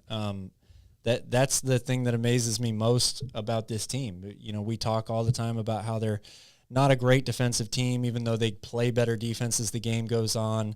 That now maybe they've found another key component into being a better defensive team. If Kessler Edwards gets more minutes, they've just found ways to adapt and get better over the course of the season. And one of the things I said at the top of the show here is they win games even when you feel like they shouldn't win or they're not going to. Yep. I mean, I must have said 5 or 6 times watching that double overtime game against the Clippers, this game is over. The Kings have lost. It was a great game, but it's over. And every time I said that, the Kings made a huge run. They forced 4 turnovers in a row. They hit big shots. It's just incredible what they're doing. Yeah, it really is. It's I'm still in shock, Calvin, watching this team play and win basketball games. I am still in shock. Such a dramatic turnaround. It is incredible. Shout out to Alfie, man. Jay is out there. I saw Callum was here. Wendy, shout out to Wendy. And also Poker Pro for just joining in here. Welcome to the channel. Wow, Calvin. Wow. Huge win tonight for the Sacramento Kings. Huge win. We also mentioned the Memphis Grizzlies. They won tonight as well. Kings play on Monday. Memphis plays on Monday. They play the Mavericks again. That game's a little bit earlier, 1:30 our time on ESPN. So we'll know the results of that game before the Kings game. But Monday's game is really important for the Kings if they want to remain in that number 2 spot, if they want to stay on pace. I think they do have a great chance to win on Monday. Even though the Bucks are an incredible basketball team, this Kings team just continues to strive for perfection. And there was a funny quote I heard on the game today. I think it was by Mark Jones, and he says, Mike Brown is a perfectionist, and he talked about how if De'Aaron Fox could walk on water, Mike Brown would say, yeah, but he can't swim. What do you think about that? Mark Jones is he's a much more talented person with the English language and words than I am. That's what I think about that. Yeah. I think that just goes to show that Mike Brown, as good as things have been going for the Kings, right? They've been winning basketball games. There's always room to improve. And I think that, complacency is a word that you hear thrown around a lot. Yep. Where guys get complacent.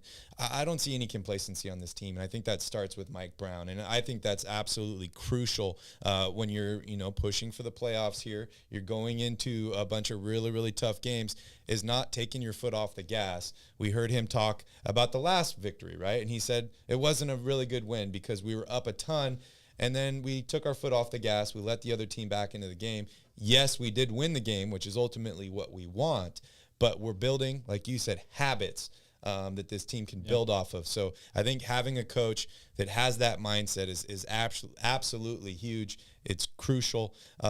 Mike Brown, Coach of the Year. Oh, yeah, it's a lock at this point. I will say it's probably pretty easy to keep a team from being complacent when you haven't made the playoffs in 16 years, and most of your players on your roster have never played in a playoff game before. But I totally get the meaning or the sentiment of that message. And I think on a day-to-day basis, when you're in the grind, middle of a season, we talked about it going into the All-Star break.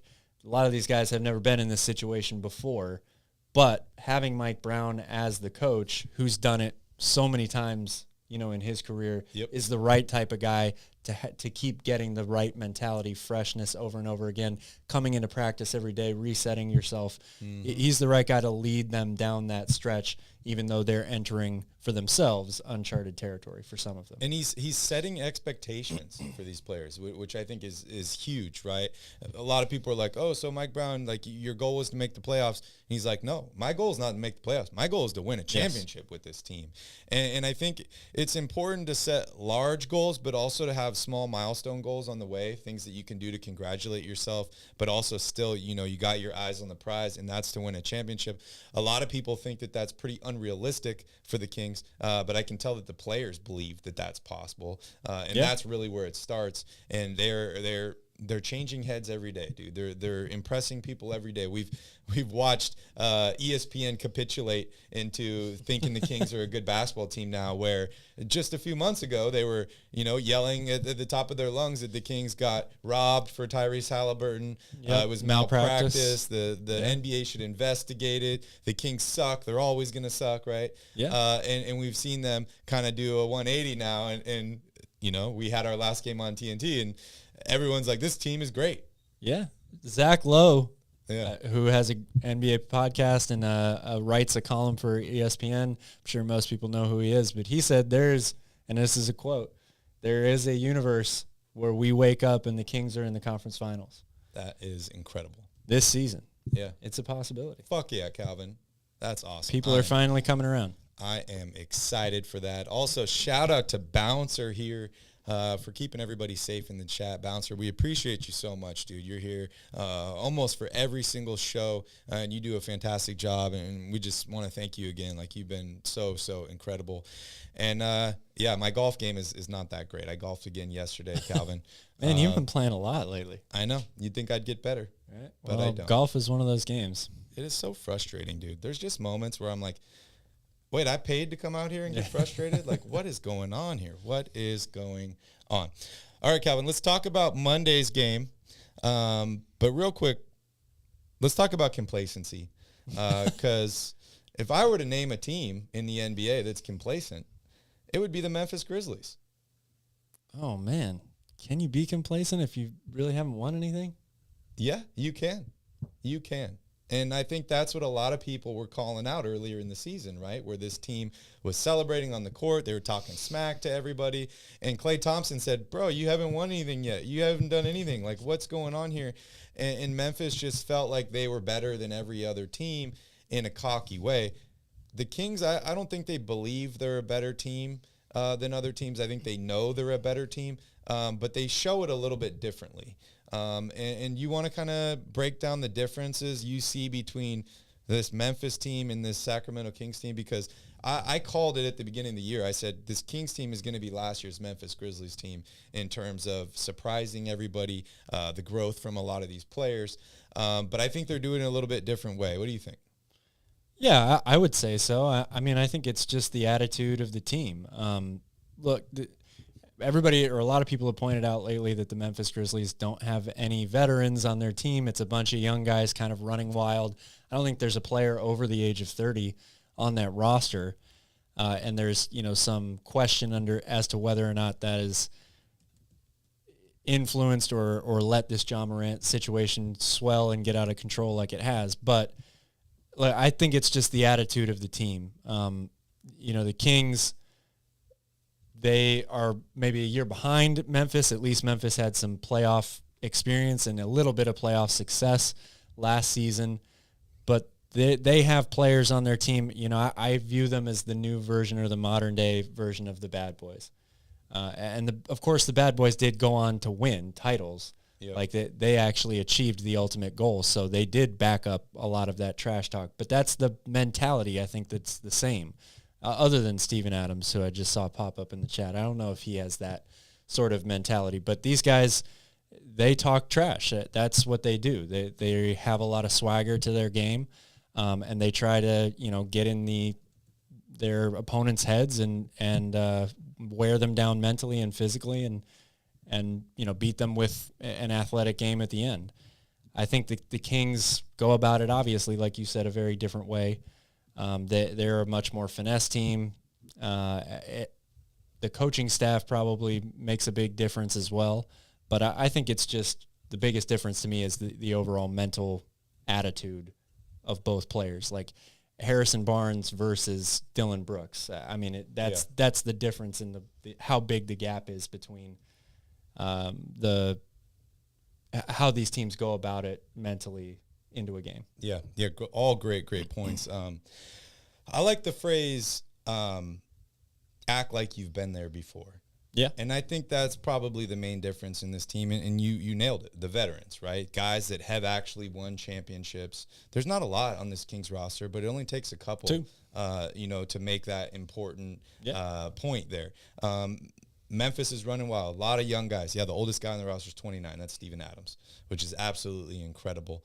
But they act like still a guy that you would expect them to be able to take a lot of good lessons from. And he's tried. As we're finding out, he is trying, and they're still not listening. So Anyways, Grizzlies suck, dude. I'm just gonna throw that out there. Worst team name in the NBA. Worst team name in the NBA.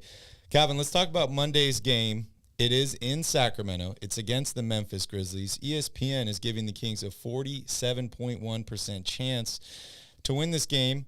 Wesley Matthews is listed as out. Giannis is currently listed as out. We'll see if he is available to play. He did miss his last game against the Golden State Warriors. There was 3 different injury designations for him. 1 was non-COVID related illness, 2 was right knee soreness, and 3 was right hand soreness. Pretty interesting there, Cal. We know that the Bucks are an incredible basketball team. They do have the best record in the Eastern Conference, and they're gearing up for a playoff run. So whether it's resting Giannis to keep him fresh and healthy for the playoffs, or he is really dealing with some injuries, is yet to be seen. But, Calvin, give me your keys to the game on Monday. Well, before I go into those, I just want to say, a lot of people might breathe a sigh of relief if Giannis doesn't play in this game. I don't. The Milwaukee Bucks are that good of a team. And even though Giannis might be out, they have a leading candidate for Sixth Man of the Year who was hurt a good portion of the middle of the season. He is now back and playing huge again for them, and that's Bobby Portis, another big guy with a lot of length. The Kings struggle against those teams, and the Bucks possess that in spades, whether it's Brook Lopez, Chris Middleton. Drew Holiday is having another phenomenal season. This is an amazing team, even if Giannis doesn't play. So it goes without saying that this is going to be a difficult game no matter what. Key number one, as I'm kind of alluding to with all the size that Milwaukee has, stop me if you've heard this before, rebound. I mean, it's so important in this game. This could be another episode of what we saw against the Knicks in Golden One. Hopefully not. Hopefully not, but it could be. The last time the Kings played Milwaukee in Milwaukee, they gave up 17 offensive rebounds as opposed to the 23 they gave up to the Knicks. It's obvious they're going to have a big-time effort on the glass. They're probably not going to grab every rebound. They're not going to hold Milwaukee to 0 offensive rebounds, but it can't be 20 like it was against New York or 20-plus. Number 2 is transition defense. The Bucks are a phenomenal team at getting the ball and running, and they have some players. Giannis, if he doesn't play, obviously that's a big component of what this is, but they're very, very difficult to stop in the open floor. They push the ball very well. They've got a lot of great shooters on this team, and they find those guys off of those fast break opportunities. And number 3, I think, is going to be the Monk and Sabonis connection. All right. Kings only had 19 assists tonight. They had 19 assists the last time they played Milwaukee, in Milwaukee. And Monk only had 1 of those in that game. They've been playing much, much better together lately. Yes, they have. I think when they're in the game together, the primary action and primary play should be pick and roll between the two of them, because Monk is feeling it right now from outside. He's gotten that three-point shot back. That adds a whole nother dimension to defending that. And it also is going to focus a lot of attention on those two, which leaves opportunities for other guys to hit shots. Yeah, great points there. Callum, Chris Middleton is healthy, and he is available for the game. He played 34 minutes in the last game. They lost in overtime to the Golden State Warriors, so he is healthy and available. Another great player. Bobby Portis has been having an incredible season. Dude is just ridiculous. Huge for them. Such an amazing pickup for them, and to re-sign him this season, it was such a great move. Yep. Mike, we will be in Sacramento, hopefully for the first round of the playoffs. But I'm going to a playoff game. I don't care. I will go to a playoff game this year. So I'm definitely excited about that. Calvin, we talked about how tonight's game was a little unconventional for the Kings in terms of numbers on how they won that. Could you see something similar happening on Monday, or is there just a clear-cut recipe for success to beat this Bucks team? I don't think there's a clear-cut recipe. I mean, certainly there are, areas that you're going to want to attack. You're definitely – this team is a great defensive team. They can switch a lot. They pose a lot of problems defensively. But as I was saying before, the Kings adapt and make adjustments in game situations offensively very, very well. They can beat you from a lot of different ways. I think De'Aaron Fox is going to have to play overall a little bit better than he did tonight in order for them to win this game. That's just my gut feeling, because I think that the Bucks are one of the 2 best teams in the NBA, honestly. I really do. They're that good. So, and the Kings are one of their bread and butter, staples to their game is being able to get points in the paint and in the restricted area. This team is really difficult to score on there. Brook Lopez is an absolute monster in there. I don't know how many blocks he's averaging a game, but I think it's close to 3 per game. Giannis, if he plays, is another one of those guys in the middle, Bobby Portis. So I think that they'll have to stay hot as well from the three-point line like they've been lately to have a good chance to win. And they're just going to have to find a way to get enough stops. It's not about playing a perfect game defensively, a lot like it was tonight. They just have to play hard for a full 48 minutes and make enough key plays in key moments. Get a stop, get a bucket. That's how they're going to come out and win this game. Yeah, definitely. Great point. Brook Lopez is averaging 2.5 blocks a game this year. Yeah, big inside presence for them. And he's going to pose a lot of problems for the Kings on offense as well, because he's a great three-point shooter. He's going to draw Sabonis away from the basket. I know Sabonis isn't known as a shot blocker, but he's really the best guy inside they have. A lot of the Kings' perimeter defenders tend to get beat on some plays. Malik Monk, Kevin Huerter for sure. So if Sabonis is outside playing defense on a three-point shooter for most of the game, that could be a problem as well. Yeah, great point. I love bringing up the Monk and Sabonis connection because they really have played exceptionally well together. It's been very fun to watch. I didn't know Malik Monk was that good at the pick and roll game. Like, I did not know it at all. And he's been impressing me all season long. Of course, I got the jersey on right now, so I'm feeling fresh. I'm feeling like Malik the jump shooting freak, Calvin. Yep. Feel like I can splash down some threes right now. I think it's definitely understated how good that is for Sabonis too, because for so much of this season and so much of individual games, he has to exert so much energy and force and take a bunch of bumps and hits, working on guys inside in the paint, that great footwork that you talked about in order to score. If he's got a great pick and roll guard with him who can dish it to him, forces defenses to take a lot of attention on him, he gets easy layups or dunks at the basket where he doesn't have to go through somebody. That's a big thing for him. And it makes things easier on everybody else on the court. Absolutely huge. You want to hear from the Island Boys here? Oh, yeah. Let's do it. The Kings won, yeah. Oh, yeah, the Kings won, yeah. The Sacramento Kings, oh, yeah, the Kings won, yeah. Fox is so fast. Sabonis is so strong, yeah. Coach Mike is so smart, yeah. They are the playoff bound, yeah. They are the playoff bound. That is crazy, Calvin. The Island Boys predicted the Kings were making the playoffs this They year. did. Or whoever asked them to make that video did. That is absolutely huge. Well, hey, we're about to wrap up the show, so appreciate everybody for joining in tonight. Please don't forget to smash up that like button, hit that subscribe button. We'll be live on Monday night to cover the Kings' domination of the Milwaukee Bucks. Domination. Cal, what's the Bucks mascot? It's a buck. Is it? Yeah. What's his name? I don't know. Okay. But I know it's a buck. Okay. That's a much better mascot than the Phoenix Suns. Yeah, and the pants. Yeah, the pants. Horrible name. Horrible name. Any other thoughts on Monday's game? This is a big one, man. I mean, these games have all been big. It's all going to be tough down the stretch, but like I said, this is my team, was my team that I picked to win the title before the season started, Milwaukee. Yeah. I think if you're going to measure yourself against anybody in the NBA, this is the cream of the crop. Certainly there's Boston. Denver has definitely locked themselves in to the number one seed in the West, but this is right now to me the best of the best. So it doesn't get any more exciting if you're a player. Yeah. You know, you have this opportunity to prove yourself here. They've gotten some national recognition, had a big win on national television. Now if you go ahead and knock off this team, there's going to be even more heads turned and more good things said about the Sacramento Kings. So it's a big-time game for sure. Yeah, definitely. Mike's got an interesting question here in the chat. You want to read that thing? My bet would be on Barry. The question is, will either of you pull a Jason Terry and get the championship tattoo before the finals are over? My bet is on Barry to do it. Probably not me.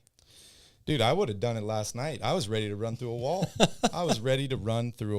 Hey, we got one last caller. I'm going to bring him up on stage. Martin. I don't know if we've ever heard from Martin before, but we'll hear what Martin has to say before we wrap up the show, and see how he's doing. Martin, are you there? Hello, Martin. I don't think. What a letdown.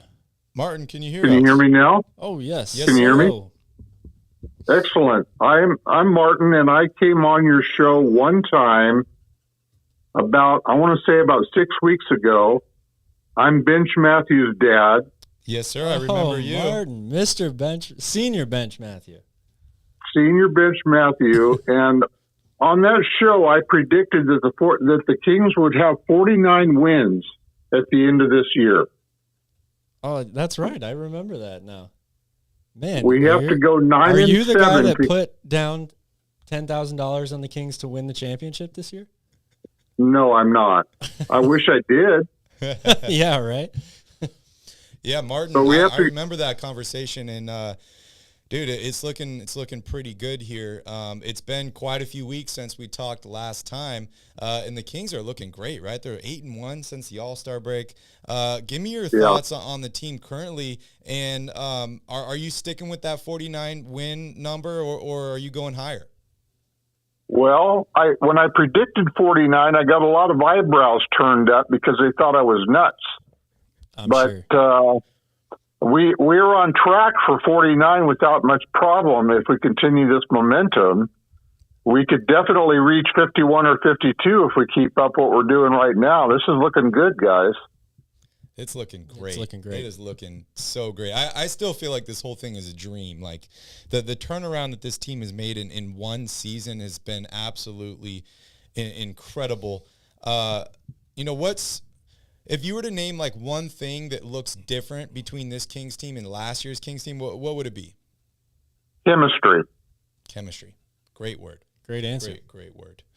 Yeah. I'm feeling great. I'm feeling great about this team, Martin. I'm seeing chemistry in the culture. I'm seeing it in the trust that the players have with one another.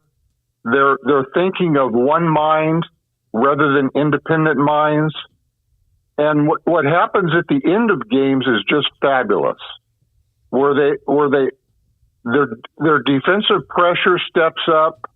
They elevate all of their focus. The last 12 minutes of each game is just exciting. Absolutely. I couldn't have said it better myself. It's so true. And it's so evident when you watch it, right? I mean, especially if you've watched this team for, even the last however many years, the stark difference, the night and day difference between how the team plays really throughout the course of the whole game, but especially in the fourth quarter, the togetherness, the defensive intensity, the chemistry, it stands out so much, without a doubt. Yeah, it really does. All great points, Martin. The Kings' next game is on Monday against the Milwaukee Bucks. What do you think it's going to take from the Kings to win this basketball game? Well, it's going to take more of the same. They'll have to have the kind of attention to detail like they had tonight against Booker, except the Bucks are even more intense because they have so many different strengths in their game. They have so many different shooters. Their defense is incredible. They're just a high caliber, top-notch team. And it's just going to take an all-out effort for 48 minutes in order to get it done. Dude, Martin, you're on fire tonight, dude. 100%. You're on fire. It's, these are all great words of wisdom. And dude, I could not agree with you more. I'm so happy about this team. It gives me hope. And I know it gives you and a lot of other Kings fans hope, just seeing, the differences in this team and how many strides they make to get to this point. It's absolutely incredible. You want to give me a prediction on Monday's game? It's going to be a win. We'll light the beam. Yes, sir. Beam. Awesome. Great way to end it, Martin. We appreciate you for joining in. Come back and hang out anytime. I will. Good to talk to you guys. All right, buddy. Thank you. Enjoy the rest of your evening, and we'll see you soon. You too. Take care. All right, guys, that wraps up the show for us tonight. You heard what Martin said. Light the beam on Monday. The Kings are going to beat the Milwaukee Bucks. Calvin, any last words for the Royal family out there? Thanks for watching. Enjoy this win. 40 ounces of freedom for the 40th win tonight. It's time. I'm ready for a cold one. All right. Thank you guys so much for watching. We appreciate you all so much. Like I said, don't forget to smash up that like button, hit that subscribe button. We'll see you all on Monday. Light the beam. Tequila, tequila, tequila.